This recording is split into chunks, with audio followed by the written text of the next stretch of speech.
কি করে? কি সুন্দর খেলা চলতেছে।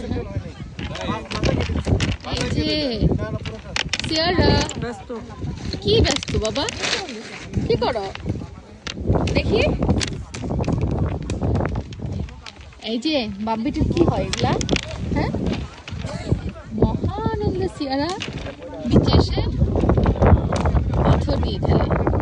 বাবা আম্মু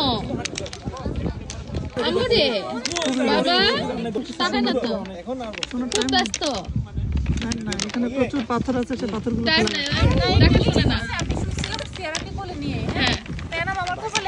পাথর এমনি নরমালি বসাই দিছে, তো আমি সরাই দেওয়ার পর সিয়ারা একটা নিয়ে ঠাস করে এমনি ফেলাই দিছে আমার কপালের উপরে। ব্যথা পেয়েছেন? বাবা রে, কাজ তো আকাশ ঘটাইছো তুমি। আমার কপাল ভেঙে দিছে কে? সিয়ারা। যা যা আবার বলছে যা।